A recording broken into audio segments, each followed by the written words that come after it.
Oh, yeah, I heard Look at that.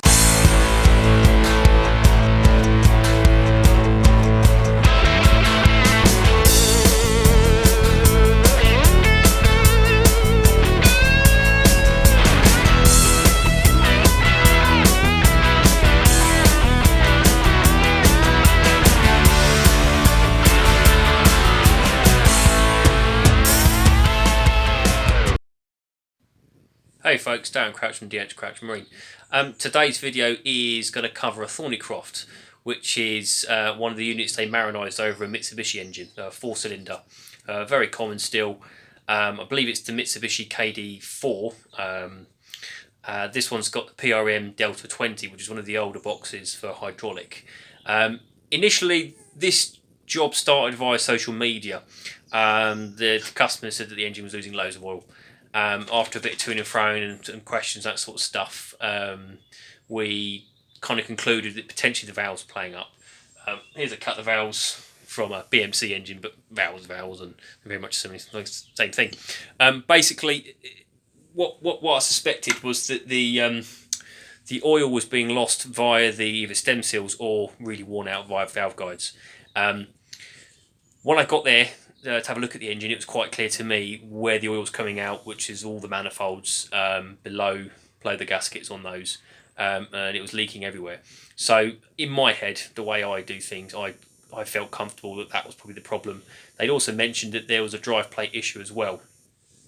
Here's a drive plate, not the same one that's on their boat, but gives you an idea what it is. This bolts onto your flywheel and absorbs torque and helps deliver power from the flywheel, which the engine delivers to that and then to the gearbox.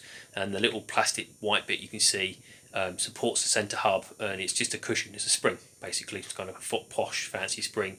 All that does is allow you to have a smoother transmission of power from the engine system to the propulsion system rather than just going clunk.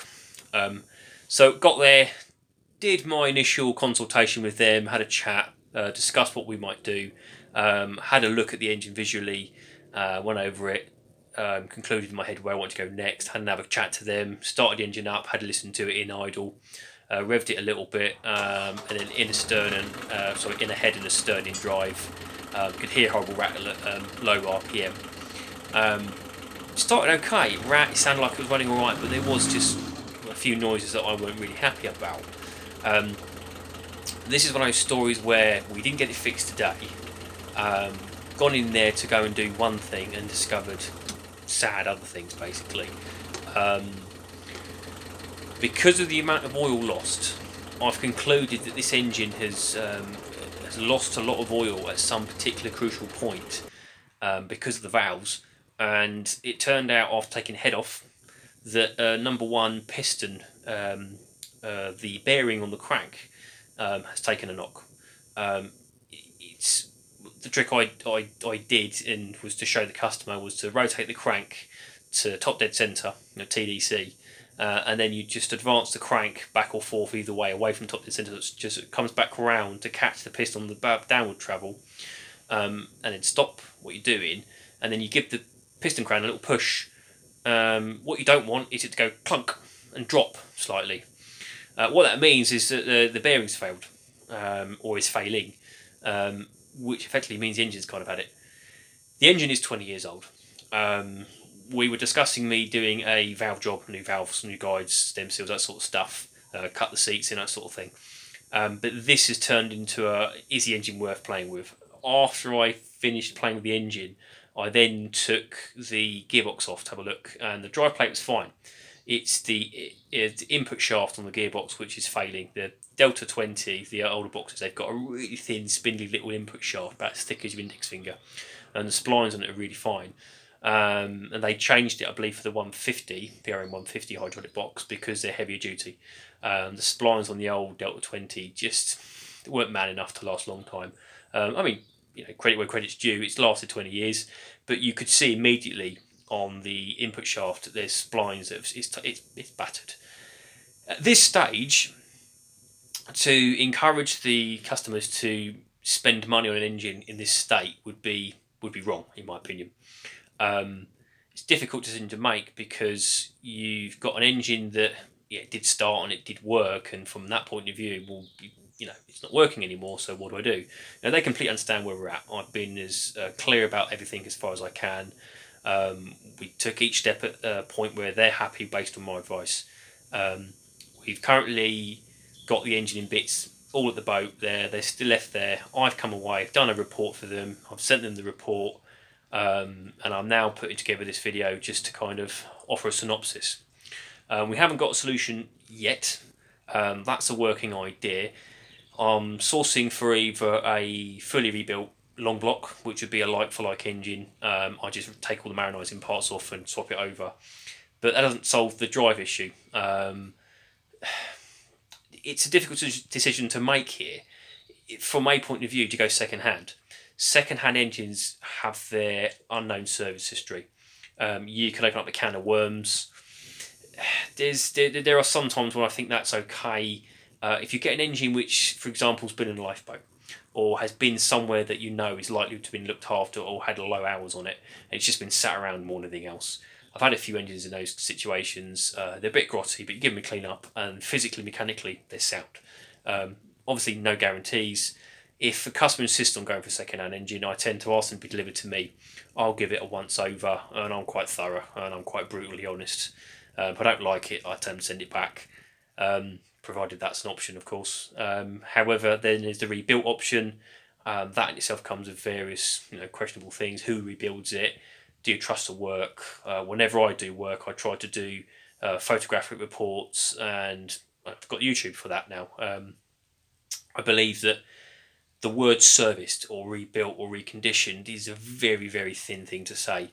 Without substantiating what that means and what you've done, it's a can of Pandora's box, effectively. It's a mystery.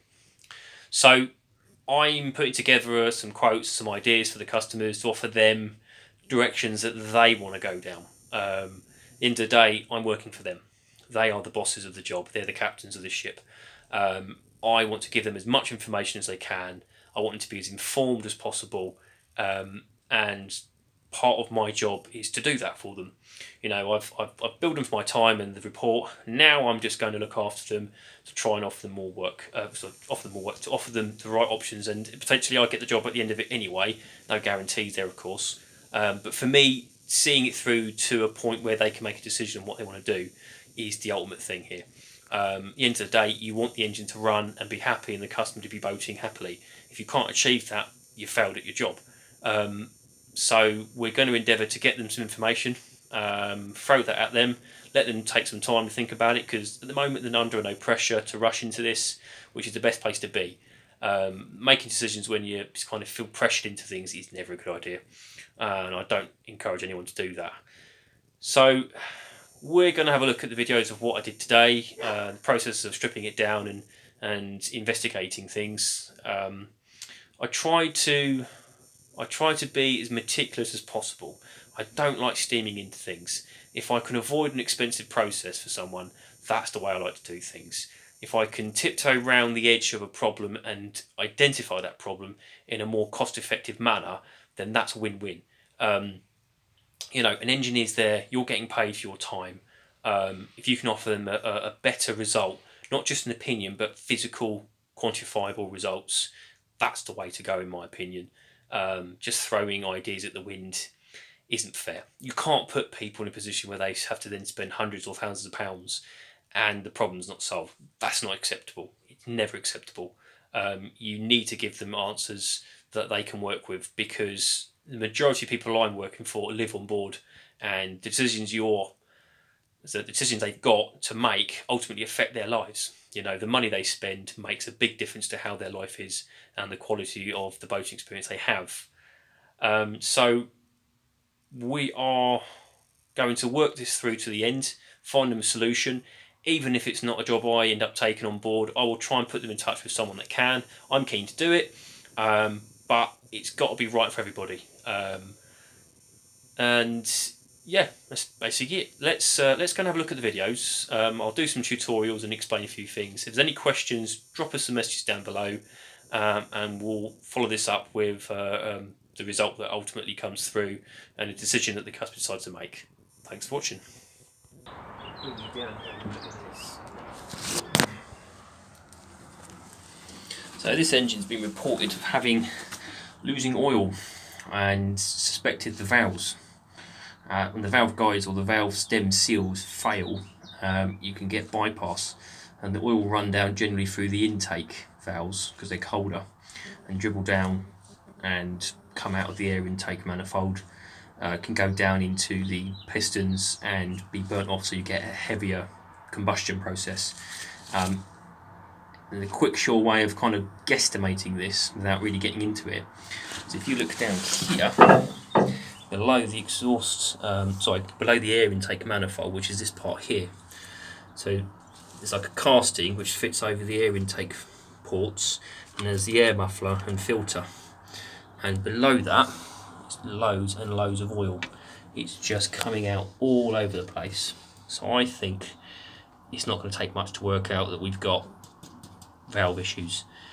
If we've got valve issues, off with her head, Henry VIII, and then we'll go from there. But we'll get into a bit further because I've had reports possibly dry plates playing up.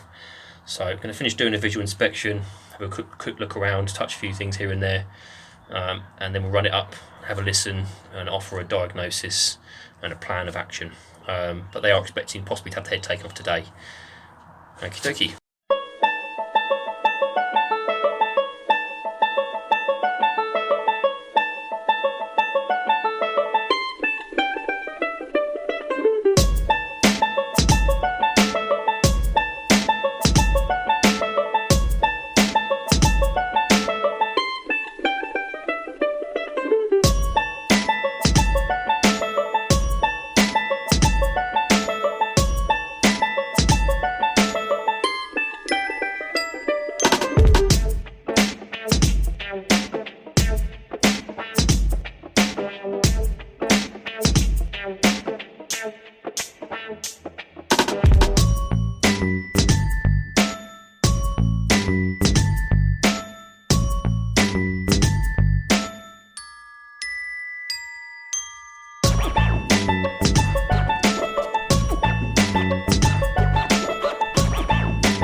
So synopsis of this is simply that this engine's old. As common as they are, the engine's not in a good way. It needs a top end rebuild. The bottom end suffering with a potential premature failure of the bearing. Arguably not premature because it's 20 years old, but these engines should run and run and run and run. Because of the valve issue with the oil loss, that's potentially put stress down in the bottom end of the engine. The pickup for the oil pump simply can't get the oil it needs, and therefore it's starved number one journal bearing, and it's failing. So it's not looking good for this engine, unfortunately. We'll write up a report, explain everything to the customer, and we'll go from there. That'll do it for today. Thanks for watching.